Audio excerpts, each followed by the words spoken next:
मलाई राजनीतिक दल खा जाते हैं और जनता तरसती रहती है। लोगों के हाथ में तो मलाई नहीं आती है। अब वो लोग कौन है? यहाँ तो लोग ही वही है जो एडजस्टमेंट में लगे हैं और केवल उन्हीं का मुनाफा कवर करने में लगे हैं, 1-0 बढ़ाने में लगे हैं। यानी अनिल जी, जिस तरीके से अपन बात कर रहे हैं CSR पर खर्च किया जा रहा है, अगर वो उतना खर्च किया जाए तो चित्तौड़ की सड़कें अच्छी हो जाए, सब कुछ बदल सकता है। ठीक है, यहाँ पर रोजगार के अवसर भी उपलब्ध हो जाए। लेकिन रोजगार के अवसर उपलब्ध नहीं होते। जो अधिकारी हैं, अधिकारी भी जो आते हैं, भले DG हो, IG हो, जो भी हो, उन सबकी आवभगत के लिए हिंदुस्तान जिंक का गेस्ट हाउस खुला हुआ है।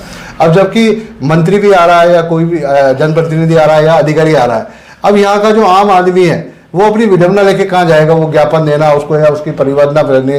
हिंदुस्तान जिंक में तो परिंदा भी पर नहीं मार सकता। हिंदुस्तान जिंक ने एक बहाना बना लिया या एक नजरिया कर लिया कि राजनेताओं को कैसे चुप कराया जाए। स्थानीय जो राजनेता है, जो उनके कार्यकर्ता है, उनको चुप कराने के लिए उन लोगों ने यहाँ ऐसा कर दिया है कि भाई इनको ठेके दे दो पानी के। अधिकारी, प्रशासनिक अधिकारी अपने आप को यूं समझ लेता है कि मैं तो 60 साल, ये नेता तो 5 साल के, मैं तो 60 साल का राजा बन गया। जबकि भारतीय दंड संहिता की धारा 21 उनके बाहर गेट पे चिपका के लिखनी चाहिए कि you are a public servant. सबसे ज्यादा अतिक्रमण जिला कलेक्टर के SP गेट के बाहर, सबसे ज्यादा गंदगी चित्तौड़ की जिला कलेक्टर SP गेट के बाहर। लोक परिवहन की गाड़ियों में MLA MPs की फंडिंग की हुई है। वो MLA साहब ने हाथ रखा, वो MLA साहब तो माका, MLA साहब तो माका, अरे थाका गाँव न कह के साल भर थाका कटू गई क्या। नमस्कार, आप देख रहे हैं अल्टीमेट वेपन ब्रह्मास्त्र। मैं हूं पंकज तिवारी। आज हम बात करेंगे CSR फंड पर। इसके लिए हमारे साथ मेहमान हैं राजनीतिक विश्लेषक अरिंदर सुखवाल और वरिष्ठ पत्रकार श्याम वैष्णव। आपका स्वागत है बहुत। नमस्कार, धन्यवाद। आज हम आपसे जानेंगे कि CSR फंड है क्या।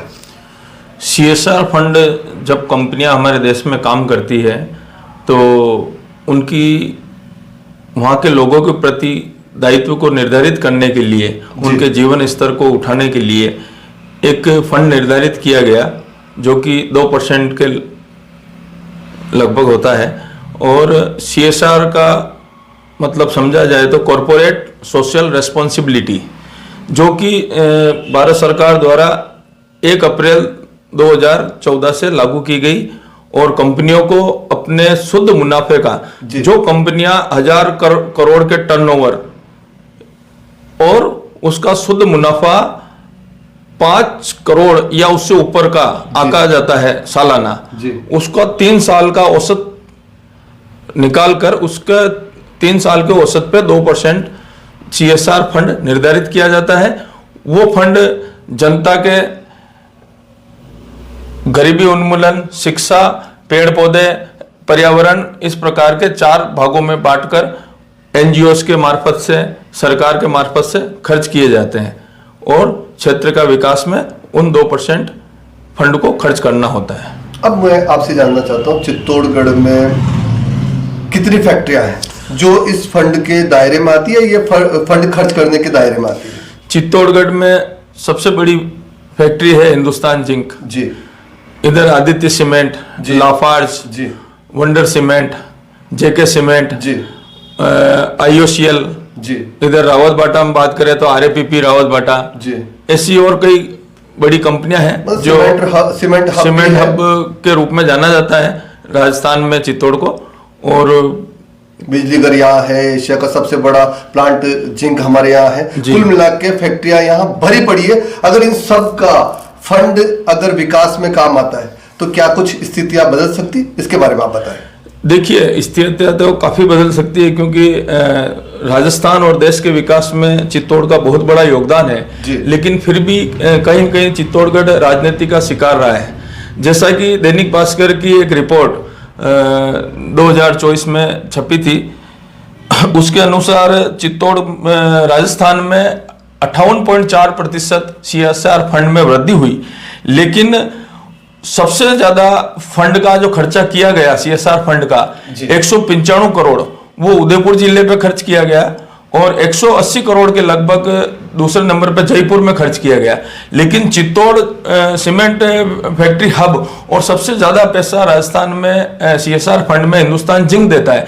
फिर भी बड़ा दुर्भाग्य रहा चित्तौड़ का कि चित्तौड़गढ़ जिले पर मात्र 8 करोड़ रुपए, 8.38 करोड़ रुपए खर्च किए गए, जो कि हमारे चित्तौड़ जिले से करोड़ों रुपए का रेवेन्यू सरकार को मिलने के बावजूद एक जो चींटियों को हम मकान की खुदाई करते हैं, चींटियों की हत्या हो जाती तो उनको कसार डालते धर्म में, तो एक चारागाह भूमि की तरह चित्तौड़ जिले के लोगों को बिल्कुल अनपढ़ अज्ञानी और मतलब दरकिनार करते हुए सिर्फ 8.38 करोड़ रुपया CSR फंड में खर्च किया गया, जो कि एक चित्तौड़ का दुर्भाग्य है। मतलब कुल मिला के भीख दी जाती है और वो भीख किसी काम की नहीं होती है, किसी काम की नहीं होती है। 250 करोड़ रुपए हिंदुस्तान जिंक ने खर्च किए राजस्थान में, जो कि सबसे नंबर 1 पे रही है CSR फंड में हिंदुस्तान जिंक, जबकि हिंदुस्तान जिंक पूरे वर्ल्ड में चांदी का सबसे बड़ा निर्यातक है और वो चांदी हमारे चित्तौड़ और मेवाड़ की तरह से निकलती है। करोड़ों रुपए का टर्नओवर, मार्केट कैप होने के बावजूद 8 करोड़, जो ऊंट के मुंह में जीरा भी बहुत बड़ा होता है। कुल मिला के हम ये कह सकते हैं कि मतलब कमाई यहाँ से होगी, स्वास्थ्य यहाँ के लोगों का खराब होगा, पशु पक्षी सब यहाँ के तड़पेंगे, लेकिन यहाँ का फंड कहीं और जाकर लगाया जाएगा या नहीं, कुछ भी हो सकता है उसका। देखिए, यहाँ के स्थानीय नेताओं को भी ध्यान देना चाहिए, विधानसभा में समय समय पे आवाज उठानी चाहिए, लेकिन नेताओं का जीतने के बाद मानस रहता है हिंदुस्तान जिंक से ठेके लेने में। जनता के प्रति क्या है उनके दायित्व, वो भूल जाते हैं। डार्क जोन से निकालने के लिए नेता आवाज उठाते हैं, जबकि चित्तौड़ को डार्क जोन में डाला गया है। वंडर सीमेंट हिंदुस्तान जिंक को लाखों गैलन पानी चाहिए प्रतिवर्ष, उस पानी की वकालत करते हैं कि हिंदुस्तान जिंक को पानी। मैं आपको बता दूं कि आप जो बात कर रहे हैं CSR की बात कर रहे हैं, CSR मत खर्च करने की बात कर रहे हैं। आपको पता है आज भारत में जो सरकार बनती है, राजस्थान में जो सरकार बनती है, वो ये उद्योगपति ही सरकार को बनाते हैं और वही चलाते हैं। देखा जाए तो जब से मैं पत्रकारिता कर रहा हूँ, मेरे अस्तित्व में आया हूँ मैं पत्रकारिता में, तब से मैं देख रहा हूँ कि हिंदुस्तान जिंक जो है वो किस तरीके से इसका प्राइवेटाइजेशन हुआ, यानी सरकार बदली, सरकार बदलने के बाद कैसे इसको शेयर को दामों को बढ़ाकर और अनिल अग्रवाल को ये कि जबकि हिंदुस्तान जिंक सरकारी उपक्रम हुआ करता था, यहाँ CSF लगा करती थी, और ये तब से लेकर यहाँ जो है इन्होंने हिंदुस्तान जिंक ने अपने वर्चस्व को दिखाते हुए एक यानी जो सरकारें हैं उन सरकारों ने इसको यानी सरकार का उपक्रम होते हुए इसे प्राइवेटाइजेशन कर दिया। रावत भाटा जो है उसको भी ये इस तरीके से प्राइवेटाइजेशन करना चाह रहे हैं, लेकिन वो हो नहीं पा रहा क्योंकि निजीकरण का खेल बनाकर और मतलब सिंगल व्यक्ति को फायदा देना, बिल्कुल केवल एक व्यक्ति को लाभ देने का ही ये कार्य हो रहा है। देखिए, सबसे पहले हमें ये समझना पड़ेगा कि ऐसा क्यों हो रहा है जी।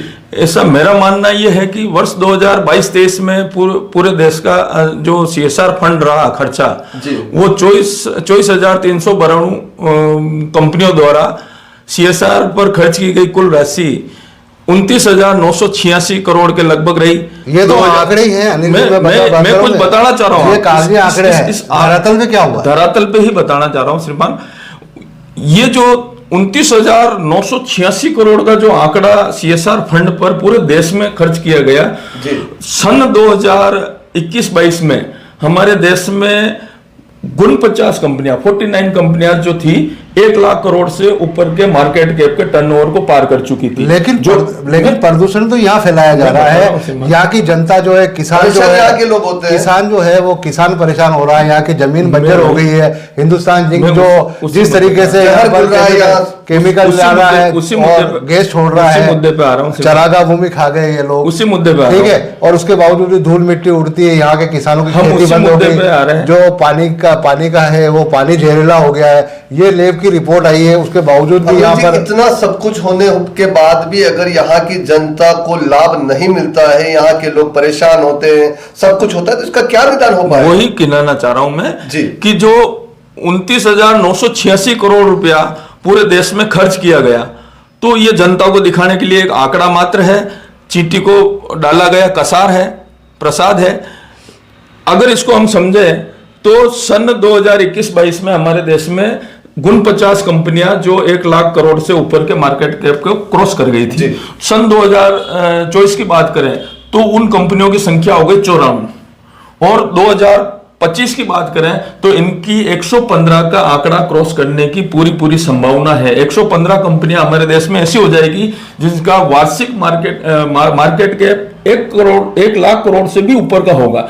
अगर ये CSR फंड 29,986 का हम इस कंपनियों में देखें, अभी सरकार ने 11 लाख करोड़ का जो इनका बकाया था बैंकों का ऋण, उसको माफ कर दिया गया, जो कि पब्लिक के गाढ़े खून पसीने की टैक्स से वसूल किया गया पैसों का था, न कि सरकार के कहीं विदेशी अनुदान के द्वारा आया गया पैसा था, जनता का पैसा था।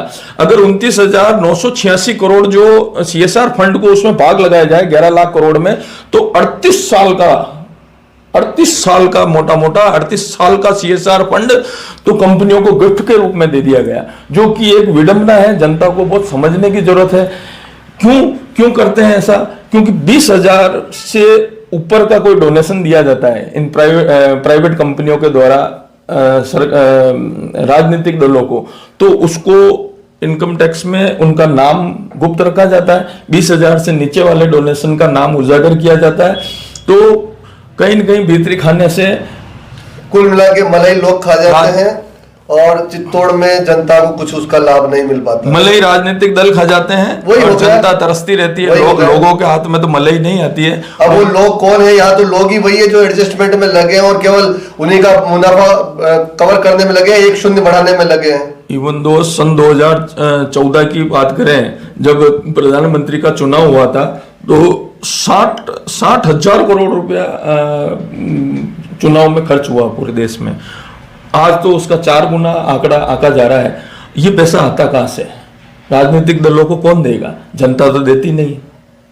अरे तो कहीं भी जा रहा है पैसा, कुछ भी जा रहा है, लेकिन जनता का तो नाम मात्र भी कुछ नहीं मिल रहा है जनता को, और केवल घाटा है तो जनता को है। जनता को घाटा होगा, जनता को अवेयरनेस की जरूरत है। यानी अनिल जी, जिस तरीके से अपन बात कर रहे हैं CSR पर खर्च किया जा रहा है, अगर वो उतना खर्च किया जाए तो चित्तौड़ की सड़कें अच्छी हो जाए, सब कुछ बदल सकता है। ठीक है, यहाँ पर रोजगार के अवसर भी उपलब्ध हो जाए, लेकिन रोजगार के अवसर उपलब्ध नहीं होते। और मेरा ये मानना है, यानी रोजगार के अवसर इसलिए उपलब्ध नहीं हो पाते हैं, अब जब सरकारों ने लाखों रुपए देकर सर्किट हाउस बना रखे हैं, सर्किट हाउस में स्टाफ लगा रखा है और उस सर्किट हाउस को यानी कहना मतलब उसमें खर्च कर रहे हैं, लेकिन होता यह है कि पिछले 20-25 सालों से मैं देख रहा हूँ, जिसकी भी सरकार होती है, भले वो कांग्रेस हो या बीजेपी हो, उनके मुख्यमंत्री है, नेता है, या इधर पुलिस के अधिकारी हैं, कोई भी आता है तो हिंदुस्तान जिंक के गेस्ट हाउस में ठहरता, वहाँ उनकी आवभगत की जाती है। सिस्टम सेट है ना, बिल्कुल, और आवभगत की जाती है। अब जब वहाँ का नमक ही खा लिया तो उसके खिलाफ क्या करेंगे? जिस तरीके से इन्होंने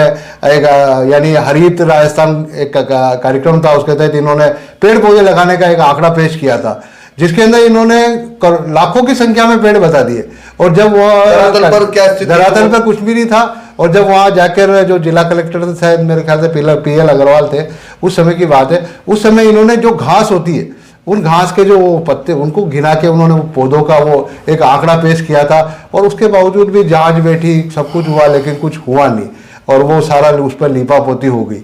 और इसके अलावा भी मैं बता दूं जी, इसके अलावा भी मैं बता दूं तो जो अधिकारी हैं, अधिकारी भी जो आते हैं, भले DG हो, IG हो, जो भी हो, उन सबकी आवभगत के लिए हिंदुस्तान जिंक का गेस्ट हाउस खुला हुआ है।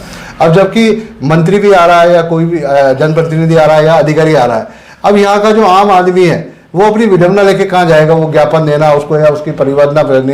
हिंदुस्तान जिंक में तो परिंदा भी पर नहीं मार सकता। हिंदुस्तान जिंक में जाने का मतलब आम आदमी का जाना वहाँ दुर्लभ है।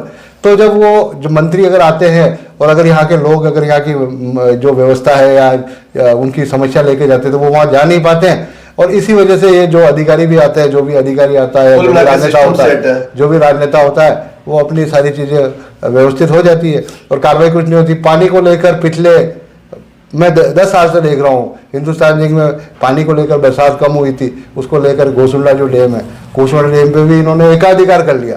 घोसुंडा डैम पे जो MOU हुआ था, वो उस समय के MOU से के मुकाबले ये कई गुना ML पानी जो है, वो हजारों टन ML पानी यूज कर रहे हैं। उसके बावजूद भी इन्होंने यहाँ एक ठेका व्यवस्था शुरू की। यानी सरकार चेंज होती है, हिंदुस्तान जिंक ने एक बहाना बना लिया, या एक नजरिया कर लिया कि राजनेताओं को कैसे चुप कराया जाए। स्थानीय जो राजनेता हैं, जो उनके कार्यकर्ता हैं, उनको चुप कराने के लिए उन लोगों ने यहाँ ऐसा कर दिया है कि भाई इनको ठेके दे दो पानी के। अब जबकि चित्तौड़गढ़ जिला डार्क जोन में है, उसके बावजूद भी यहाँ जो आसपास के खेत हैं, हिंदुस्तान जिंक के आसपास के चंदेरिया के जो है वहाँ पर यानी विभागों को से कोई एनओसी नहीं ली गई, कुछ नहीं लिया गया और वहाँ ट्यूबवेलें लगाई गई और वो ट्यूबवेलों से हजारों लीटर पानी जो है हिंदुस्तान जिंक को सप्लाई कर दिया। हिंदुस्तान जिंक ने एक दूसरा खेल और खेला कि भाई नगर परिषद जो है, अब ये चित्तौड़गढ़ शहर में लाखों करोड़ों रुपए की योजना आई सीवरेज प्लांट, जिसमें सीवरेज के माध्यम से जो है नदी नाले वगैरह जो है यानी गंगा को जिस तरीके से नदी को साफ सुथरा रखा जाए, उसको लेके योजना करोड़ों की आई, धरातल पे उतरी और लेकिन उसमें विपरीत है, उसमें पाइपों की साइज छोटी है, कई जगह से नाले टूट गए और वो पानी जो है वहाँ एक ट्रीटमेंट प्लांट बनाया लाखों रुपए लगा के, उसमें एमओयू किया नगर परिषद ने कि ये पानी जो है ये वहाँ हिंदुस्तान जिंक के पेड़ पौधों को दिया जाएगा।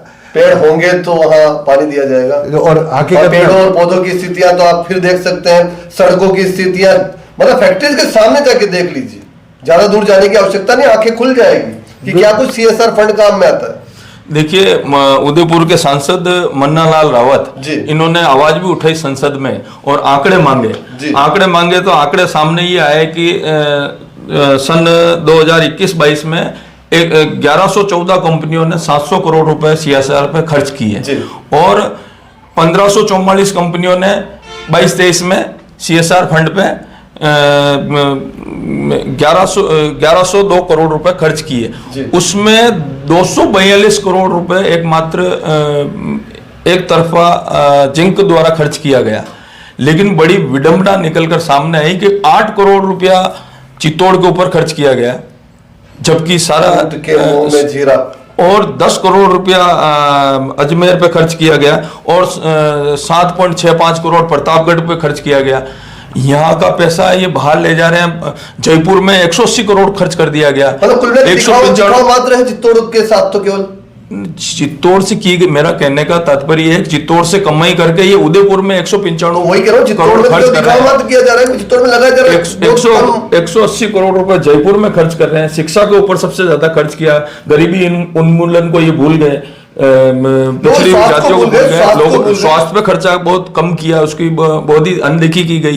ये सारे आंकड़े मैं नहीं बता रहा हूँ, ये सारे सरकारी आंकड़े हैं और दैनिक भास्कर में रिपोर्ट छपी थी 2024 दिसंबर में, उस आंकड़ों से बात कर रहे हैं हम।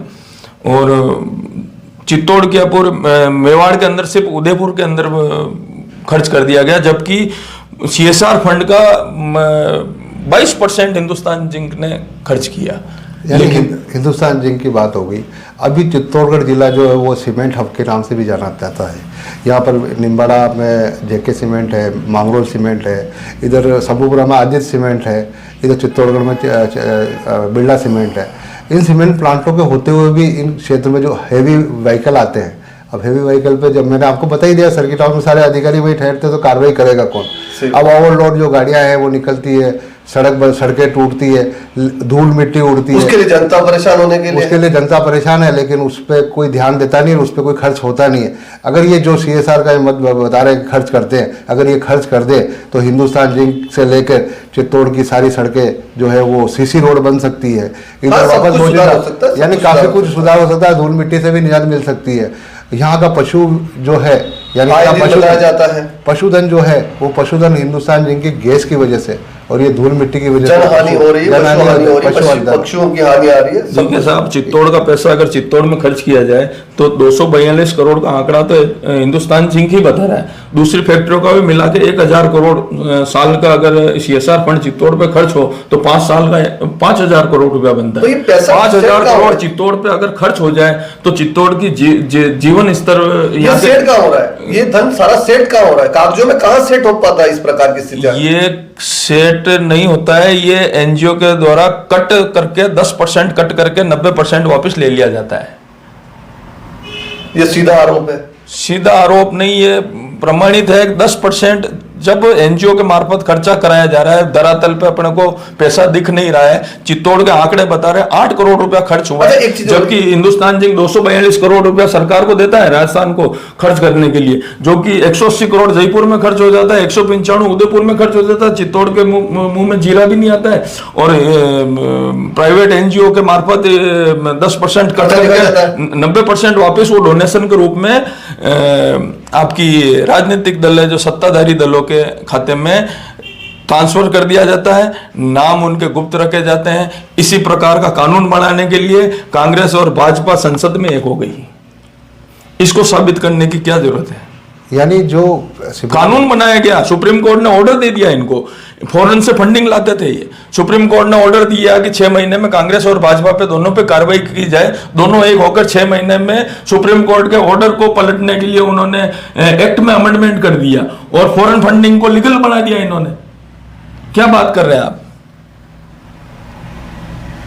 और जो रात दिन अपने पोर्टफोलियो बढ़ाते हैं शेयर मार्केट में, लोग भाग अपने गाड़ी खून पसीने कमाई, उन खून पसीने की कमाई के शेयर मार्केट से उनके मार्केट के ऊंची होती है कंपनियों की, और वो पैसा ये फंड में दे देते हैं, इनको वापस परिलाभ मिलता है, इस हाथ दे उस हाथ ले। तो जब नेता जो में खेल चल रहा है सारा, नेता और सरकार और जब कॉर्पोरेट एक हो जाएगा तो जनता की अनदेखी तो वाजिब है। नहीं, यहाँ इतने इंडस्ट्रीज है, इतने प्लांट है, क्या आपको लगा कि इनके लोगों को रोजगार मिला है? क्योंकि मैं जो देख रहा हूँ कि यहाँ पे जो भी सत्ता में आता है, उनके जो नेता होते हैं वो नेता प्रदर्शन की बात करते हैं, स्थानीय लोगों को रोजगार दिया जाएगा, वो उसको लेकर वहाँ रोजगार करते हैं और कुछ समय बाद उनके ठेके सेट हो जाते हैं और फिर वो वापस वो बेचारा यहाँ का जो पढ़ा लिखा शिक्षित बेरोजगार है, वो बेरोजगार का बेरोजगार घूमता रहता है। अभी कोई सही प्लांट देख लो आप, सभी प्लांटों में बाहर से, बिहार से, उत्तर प्रदेश से, अन्य राज्यों से आके लोग यहाँ ठेके लेके काम कर रहे हैं और यहाँ के स्थानीय जो युवा बेरोजगार है वो उनको रोजगार नहीं मिल पा रहा है। उनको जो भी आता है, भले कांग्रेस सत्ता में आए या बीजेपी सत्ता में आए, वो लोग खाली एक उनको लोभ लुभाने वादे कर लेते हैं कि भाई हम रोजगार दिलाएंगे बेरोजगारों को, उनको इकट्ठा करते हैं, प्रदर्शन करते हैं, प्रदर्शन करने की बात करते हैं, कुछ दिन प्रदर्शन कर लेते हैं और उसके बाद में अंदर खाने से पता नहीं क्या सेटलमेंट होता है और वो बेरोजगार बेचारे बेरोजगार के बेरोजगार ही घूमते रहते हैं। शिक्षा के क्षेत्र में भी यहाँ जो स्कूल्स है, स्कूल में यानी बिरला सीमेंट और ये जो आदित्य सीमेंट और ये लोग ये जो है, यानी शिक्षा के क्षेत्र में भी इन्होंने स्ट्रक्चर सुधारने के लिए मेरे को नहीं लगता है कोई पैसा दिया हो। चंदेरिया में भी स्कूल है, कुल मिला के कागजों में चल रहा है, वो भी नाम मात्र।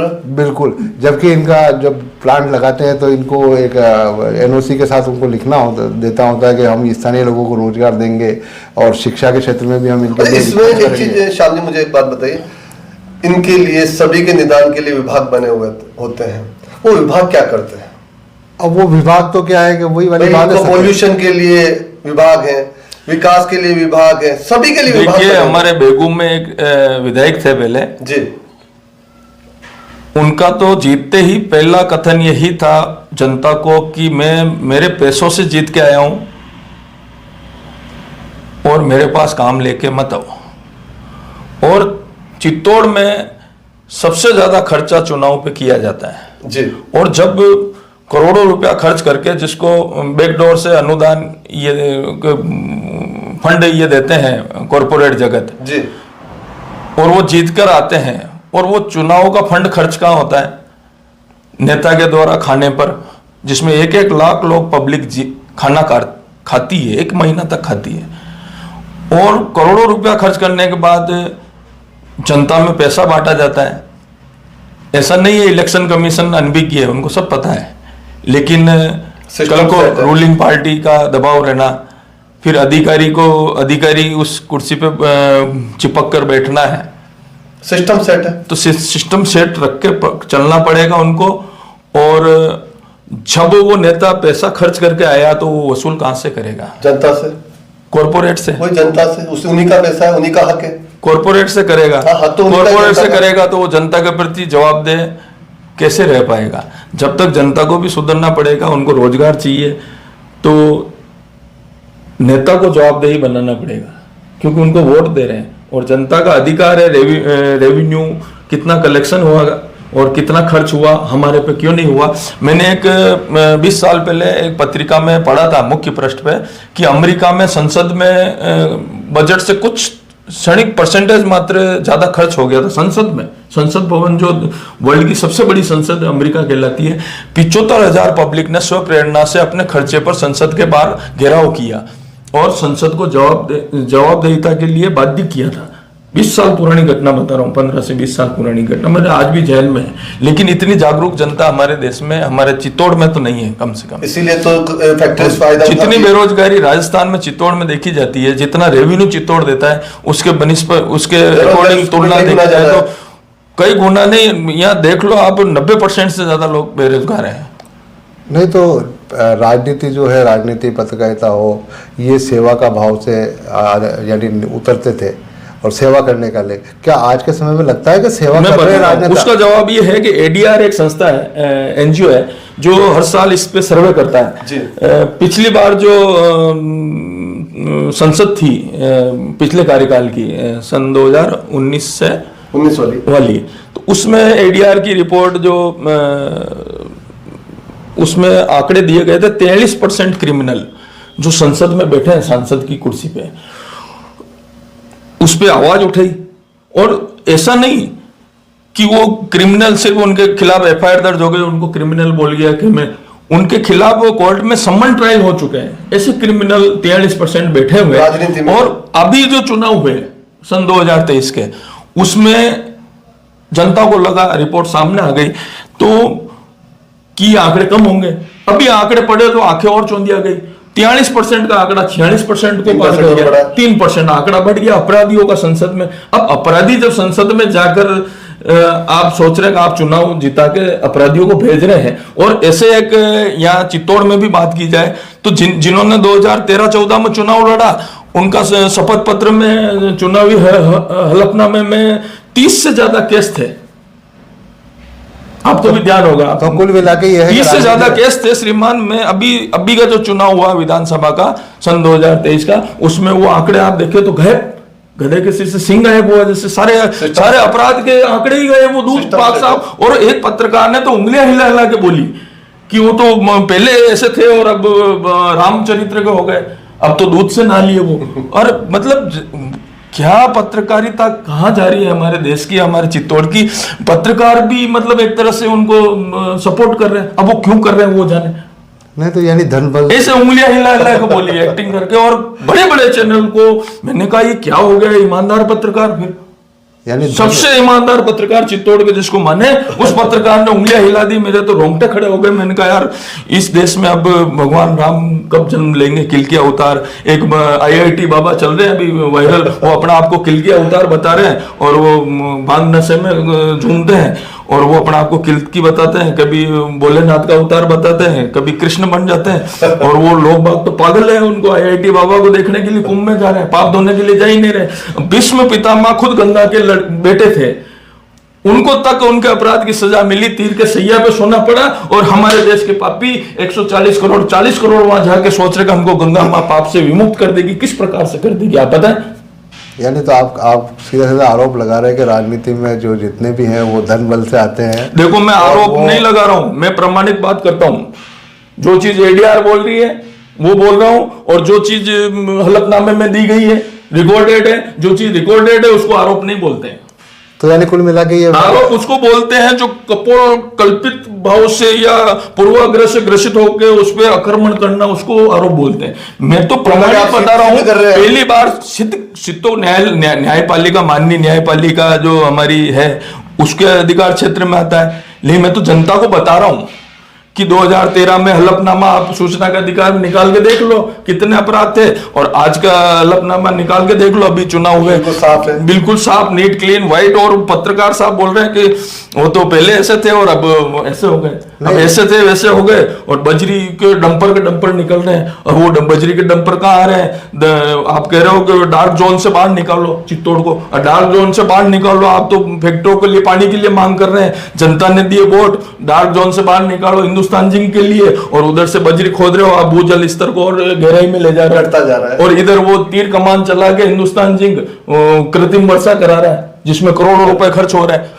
लोग सोचते हैं अरे यार हिंदुस्तान जिंक तो देवता है, तीर चला रहा है, रॉकेट चला रहा है और कृत्रिम वर्षा करा रहा है। और जैसे जो उल्टा जो पानी पी रहा है वही आपको कमंडल में डाल के छींटे मार रहा है। जो सारा पानी पी रहा है चित्तौड़ का वही कमंडल में छींटे मार रहा है। 245 करोड़ CSR में खर्च कर रहा है, वो भी उदयपुर और जयपुर में। चित्तौड़ के पाती आया 8.38 करोड़। आंकड़े बता रहे, मैं नहीं बता रहा हूँ। दिसंबर 2024 का दैनिक भास्कर के रिकॉर्डेड आंकड़े से बोल रहा हूँ मैं। पर कुल मिला के चित्तौड़ में विकास, मैं आरोप नहीं लगा रहा हूँ। चित्तौड़गढ़ में विकास नहीं हो सकता, इसका मतलब सीधा सीधा चित्तौड़ में विकास क्यों नहीं हो सकता है? क्या कैसे होगा? यानी अधिकारी अगर अपनी जिम्मेदारी, जब हमारे देश में भगवान राम हो सकते हैं, हमारे कई देश में इतने अवतार हुए, गंगा में जाके स्नान करके लोग पवित्र हो जाते हैं। अवतारी पुरुष की आवश्यकता है यहाँ? आपका सीधा कहने का मतलब ये कि यहाँ कोई अवतार आएगा इस सिस्टम को सुधारने के लिए? तो विकास नहीं हो रहा है, भ्रष्टाचार इतना हो गया है, लोग भ्रष्ट हो गए साहब। मैं तो कह रहा हूँ चित्तौड़ की जनता ने भ्रष्टाचार को ही शिष्टाचार मान लिया है। जो खीर पूड़ी खिला रहा है वो अच्छा आदमी है, जो खीर पूड़ी खिलाएगा उसको वोट देंगे। विकास का साइड में भीड़ तंत्र हो गया साहब, लोकतंत्र नहीं हो गया, भीड़ तंत्र हो गया। ज्यादा संख्या में भीड़ दिखाओ और वोट ले जाओ। यानी जितना पैसा खर्च, मैं कह रहा हूँ आज मेरे को 5,000 करोड़ रुपए लाके दे दो, मैं गारंटी से कहता हूँ अगले कार्यकाल का CM में होऊंगा। और पार्टी आप बताना कि इस पार्टी का CM बनना तेरे को, मैं CM बन के बताऊंगा। ये गारंटी कह रहा हूँ, मैं दावा कह रहा हूँ। 5,000 करोड़ रुपए दो। अनिल जी धनबल की राजनीति है। CM बनना भी कोई आपको लोकप्रियता, आप देखो जनता का दिल जीत लोगे आप CM बन, नहीं, आपके पास पैसा होना चाहिए। मनी भाई है, फॉरेन फंडिंग आएगा और वो केजरीवाल भी वो जैसे कहां से निकल गया है NGO से और वो वापस चला गया, मुख्यमंत्री बन गया, वापस चला गया। नहीं तो यहाँ जो अधिकारी हैं, विभाग जो जिम्मेदार अधिकारी हैं, क्या वो राजनेताओं से दबे हुए हैं? इसीलिए चित्तौड़ का विकास नहीं हो पा रहा। देखिए ऐसा तो नहीं अधिकारी राजनेता से नहीं दबे हुए, यानी कहीं ऐसा तो नहीं अधिकारी राजनेताओं से नहीं दबे हुए, सब मिले हुए, सिस्टम सेट है, मिले हुए। कैसे मैं बताता हूँ। चित्तौड़ एक चारागाह भूमि है, जहाँ पर चित्तौड़गढ़ एक चारागाह भूमि है। भरतपुर साइड में चले जाओ, अधिकारी को नौकरी करने में पसीना आते हैं। कलेक्टर को भी बड़ा बाबू मान के बात करती है पब्लिक, बड़ा बाबू, कोई प्रशासनिक अधिकारी नहीं। भारतीय दंड संहिता की धारा 21 लागू होती है, नौकर है। और यहाँ उसी नौकर की गाड़ी कलेक्ट्री चौराहे पे 5 मिनट वेटिंग में हो जाती है तो 2 जलेबी के ठेले उड़ जाते हैं हैंड टू हैंड। और अपना वो बाहुबली समझते हैं कलेक्टर कि मैंने तो 2 जलेबी के थैले उड़ा दिए साहब।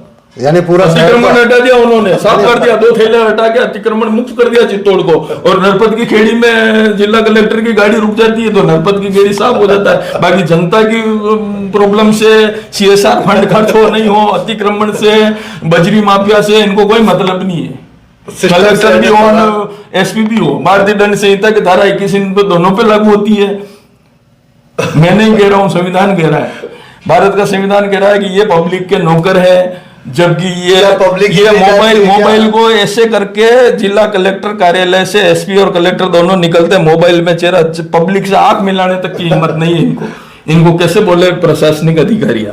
जबकि IAS की फुल फॉर्म होती है इंडियन एडमिनिस्ट्रेटिव सर्विस। इनको IAS की जगह इंडियन आइडल सर्विस करना चाहिए सरकार को। मोदी जी को इंडियन आइडल सर्विस करना चाहिए, भारतीय आदर्श सेवाएं। तब इनको पता चलेगा हम 21 धारा के अंदर नौकर आते हैं। अभी तो प्रशासन जैसे रूलिंग करते थे अंग्रेज, वैसे ही रूलिंग ये कर रहे हैं, प्रशासन नहीं कर रहे, रूलिंग कर रहे हैं। तो रूलिंग ऑन द पब्लिक। ये बताइए कि सिस्टम सेट है तो इस सिस्टम को कैसे उखाड़ा जा सकता है और किस प्रकार से उखड़ेगा, या कोई अवतारी पुरुष ही आएगा इसके लिए?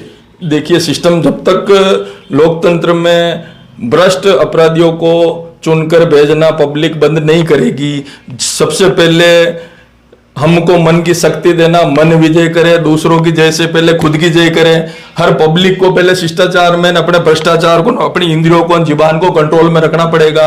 1 महीने के लिए व्रतवास कर दो, चतुर्मास कर दो, जैन समाज में करते हैं, उपवास कर दो, लेकिन इन नेताओं के यहाँ झिमड़े नहीं जाना। आप खाओगे तो आप ऋणी होगे, तो ऋण चुकाना पड़ेगा। बैंक से ब्याज लो, आप बैंक से लोन लो, आप ब्याज मत दो, आपका घर नीलाम करेगा वो। तो आपने एक तरह से उस नेता से वोट देने से पहले लोन ले लिया एक तरह से, और वो नेता तो उसके ब्याज समेत वसूल करेगा। CSR फंड को कहा। अच्छा, बैंकों पे तो RBI का कंट्रोल रहता है, नेताओं पे किनका कंट्रोल है? बढ़ाने में लगे, 1 0 से 0, 0 से 0, 1 0 की तो अभी जमाने गए साहब, 10 की पत्ती कोई वैल्यू नहीं है। भारतीय मुद्रा में भारतीय मुद्रा अमेरिका के डॉलर से ऐसा गिर रहा है जैसे कोई खराब टूटी के अंदर से पानी लीकेज होकर गिर रहा है।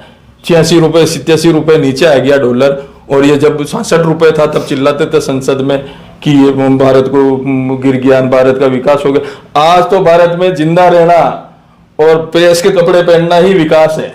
यानी जो चुनाव होते हैं और सरपंच बनते हैं, पार्षद बनते हैं, वो 6 महीने के अंदर ही एक महंगी गाड़ी, लग्जरी गाड़ी ले आते हैं, उनका मकान अच्छे से हो जाता है। तो ये पैसा आता कहाँ से? आप वरिष्ठ पत्रकार हैं, आपको पता होगा कहां से आता है। नहीं, आपने क्या देखा अभी तक? तो आंकड़े थे जो बता दिए, एक CSR फंड में चित्तौड़ में से पैसा निकल रहा है पूरे राजस्थान का, और चित्तौड़ को 8 करोड़ रुपए दिए, 8.38 करोड़। अब इस CSR फंड को अगर चित्तौड़ में अगर मान लो जनता के लिए लगाना होता है तो किस प्रकार से लगा पाएंगे? किस प्रकार से लगाएंगे? वो जनता के जिनको वोट दिया है विधायक, वो जवाबदेही है। और ऐसे ऐसे विधायक है जो अपने 10 करोड़ रुपए जो विधायक फंड का वो खर्च नहीं करते हैं, वो जनता के CSR फंड के लिए लड़ेंगे। नहीं तो इसमें आपको लगता है लड़ेंगे? नहीं तो इसमें अधिकारी भी तो दोषी है। अधिकारी भी तो दोषी है। अधिकारी को भी 2% जो सरकार की योजनाओं को चलाने के लिए यानी अधिकारी को लगाया जाता है, और इसका मतलब सरकार की योजनाएं भी धरातल पर नहीं उतर पा रही। साहब अधिकारी हमारे ऐसे हैं, PWD से जो सरकारी क्वार्टर्स के मेंटेनेंस का पैसा आता है उनको अपने घर पे खर्च करा देते हैं।